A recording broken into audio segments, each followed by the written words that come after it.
आप सुन रहे हैं एक कॉन्ट्रैक्ट में बंधे दो दिलों की कहानी माय कॉन्ट्रैक्ट वाइफ, सिर्फ प्रतिलिपि FM पर। आरव ने रागिनी से मिलने के लिए उसे उसके घर के पास वाले ओल्ड स्कूल कैफे आने को कहा। ये कैफे काफी हाई स्टैंडर्ड था। अधिकतर कॉर्पोरेट मीटिंग्स और हाई सोसाइटी के लोग यहाँ बैठे हुए थे। ऐसे में रागिनी यहाँ पर काफी असहज महसूस कर रही थी। तुम्हारे लिए क्या ऑर्डर करूं? आरव ने वेटर को इशारा करके अपने पास बुलाते हुए रागिनी से कहा। जी कुछ नहीं, रागिनी ने अपना सिर हिलाते हुए कहा और फिर वो अपने हाथों से अपने कपड़े को ठीक करने लगी। आरव ने उसकी असहजता को तुरंत भांप लिया। अच्छा 2 चाय, ओके? आरव ने रागिनी की ओर देखते हुए वेटर से इशारा करके कहा। इस पर रागिनी ने भी सहमति देते हुए अपना सिर हिला दिया। बी कंफर्टेबल रागिनी, ये कपड़ों से इंसान की पहचान नहीं होती। आरव ने रागिनी को कंफर्टेबल फील करवाने के लिए कहा। पहली बार आरव की बात सुनकर रागिनी के चेहरे पर हल्की सी मुस्कान आ गई थी। ओके, बोलो तुम, क्या शर्तें हैं तुम्हारी? आरव ने रागिनी से सवाल किया। जी मैं ये शादी के लिए तैयार हूँ, लेकिन मुझे 20 लाख रुपए की जरूरत है। रागिनी ने बड़ी हिम्मत जुटाकर अपनी बात आरव के सामने रखी।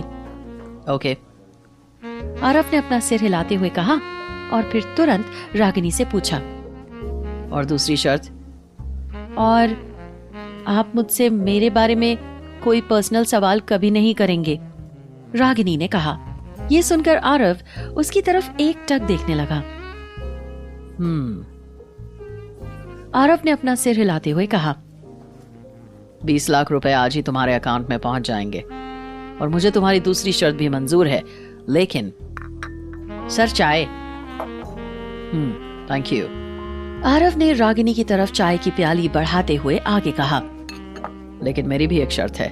हाँ? रागिनी ने अपना सिर उठाकर आरव की ओर देखते हुए सवाल किया। मैं तुम्हारे रहने के लिए अलग इंतजाम कर रहा हूँ। मैं चाहता हूँ कि तुम अब उस घर को छोड़ दो। आरव ने कहा। हाँ ठीक है, रागिनी ने अपना सिर हिलाते हुए कहा। ओके, फिर चलें? आरव ने रागिनी की ओर देखते हुए कहा, नहीं मैं खुद चली जाऊंगी। जैसे ही आरव वहां से निकलने के लिए खड़ा हुआ, रागिनी ने रोकते हुए कहा, सुनिए। आरव पलटकर बोला। हाँ बोलो। रागिनी ने आरव से सवाल किया। एक बात मुझे समझ में नहीं आई, आप इतने बड़े बिजनेसमैन हैं, आपको कोई भी लड़की मिल जाती, आपने मुझे ही इस शादी के लिए क्यों चुना? एक बार फिर से रागिनी के सवाल ने आरव को निशब्द कर दिया। वो खुद इस बात का जवाब नहीं जानता था। मुझे ऑफिस के लिए देर हो रही है। इतना कहकर आरव कैफे से निकलकर सीधे अपने ऑफिस के लिए निकल गया। आज बहुत देर हो गई तुम्हें, मैं वेट कर रहा था, भरत अंकल ने आरव के कैबिन में पहुंचते ही कहा। हाँ अंकल, मुझे एक लड़की मिल गई है और वो कॉन्ट्रैक्ट मैरिज के लिए रेडी है। आरव ने भरत अंकल की ओर देखते हुए कहा। क्या? कहाँ मिली लड़की और ये कॉन्ट्रैक्ट मैरिज मतलब? भरत अंकल ने बेहद कंफ्यूज होते हुए सवाल किया। बस अंकल, आप इतना जान लीजिए कि लड़की मिल गई है और हम कोई परमानेंट शादी नहीं कर रहे, ये बस कॉन्ट्रैक्ट मैरिज होगी। वो मेरी प्रॉब्लम सॉल्व कर रही है और मैं उसकी। मुझे शादी के लिए लड़की चाहिए थी और उसे 20 लाख रुपए। 20 लाख रुपए? हाँ 20 लाख रुपए दे दिए मैंने उसे। आरव ने अपना सिर हिलाते हुए कहा।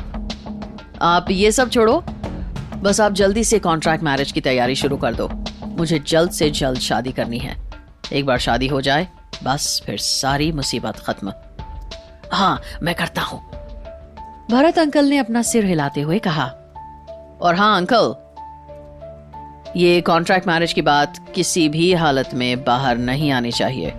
सबको यही पता होना चाहिए कि मैंने रियल शादी की है। आरव ने भरत अंकल को समझाते हुए कहा। भरत अंकल ने भी आरव की बातों से सहमति जताते हुए अपना सिर हिलाया और फिर वहां से चले गए। भरत अंकल के जाने के बाद आरव ने अपने ऑफिस मैनेजर रितेश का नंबर डायल कर दिया। मैं तुम्हें एक एड्रेस भेज रहा हूँ, वहाँ एक लड़की रहती है, उसे होटल रीजेंसी में शिफ्ट करना है।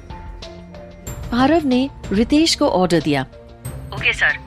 और शिफ्ट करवाने के बाद मुझे इन्फॉर्म करना। इतना कहकर आरव ने फोन रख दिया।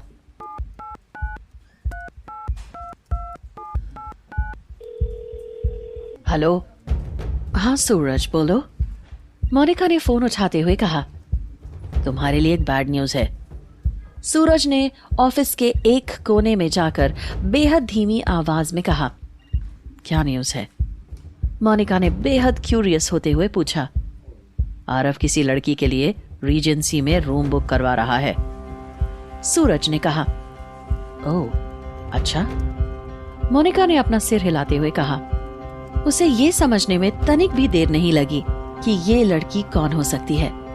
हालांकि मोनिका को ये बिल्कुल नहीं समझ आ रहा था कि आखिर आरव उसके लिए होटल में रूम क्यों बुक कर रहा है। थैंक यू सूरज, मोनिका ने मन ही मन कुछ सोचते हुए कहा और फिर फोन रख दिया। जिस दिन रागिनी शिफ्ट हुई उसके अगले दिन शाम को यहाँ भरत अंकल रागिनी के लिए कुछ गिफ्ट लेकर पहुंचे। मैं भरत, आरव का असिस्टेंट। भरत अंकल ने रागिनी को अपना परिचय देते हुए कहा। जी आइए, आरव जी ने आपके बारे में बताया था। रागिनी ने भरत अंकल को भीतर आने का इशारा किया। ये लो। भरत अंकल ने रागिनी की तरफ एक बड़ा सा पैकेट बढ़ाते हुए कहा। इसमें तुम्हारी शादी का लहंगा है। आरव चाहता है कि तुम कल तैयार होकर शादी के लिए आओ। रागिनी ने एक नजर लहंगे के पैकेट को देखा और फिर भरत अंकल की ओर देखते हुए कहा। नहीं, मुझे इतने महंगे लहंगे की जरूरत नहीं। मेरे पास मेरी माँ की दी हुई चुन्नी है, मैं उसमें ही खुश हूँ। आप आरव जी को ये लहंगा वापस कर दीजिए। भरत अंकल ने बड़े ध्यान से रागिनी की बात सुनी। उन्हें रागिनी की बातों में उसका दर्द साफ समझ आ रहा था। शायद इसी वजह से वो दोबारा से रागिनी को लहंगा लेने के लिए नहीं कह पाए, बल्कि वो चुपचाप वहां से वापस लौटने लगे। जैसे ही भरत अंकल रूम से बाहर निकले वैसे ही मोनिका दरवाजे की आड़ में छुप गई। मोनिका को आरव और रागिनी पर पहले ही शक था। उसने रागिनी की सच्चाई जानने के लिए होटल रीजेंसी पहुंचकर रागिनी का रूम नंबर पता कर लिया और फिर रागिनी के रूम के ठीक बगल वाला रूम उसने अपने लिए बुक करवा लिया। वो लगातार रागिनी के रूम में आने जाने वालों पर नजर रख रही थी। उसे पूरी उम्मीद थी कि यहाँ आरव जरूर उस लड़की से मिलने आएगा। उसने भरत अंकल और रागिनी के बीच की सारी बात सुन ली थी। जब उसे ये पता लगा कि आरव रागिनी से शादी करने जा रहा है तो उसके पैरों तले की जमीन खिसक गई। गुस्से के मारे उसकी धड़कन तेज हो उठी। वो ये बात बर्दाश्त नहीं कर पा रही थी कि आरव उसे छोड़कर इस गंवार सी दिखने वाली लड़की से शादी करने जा रहा है। आरव, देखती हूँ तुम इस लड़की से शादी कैसे करते हो। मोनिका ने गुस्से से दांत पीसते हुए कहा। क्या मोनिका रोक पाएगी आरव और रागिनी की शादी? जानने के लिए सुनिए अगला एपिसोड सिर्फ और सिर्फ प्रतिलिपि FM पर।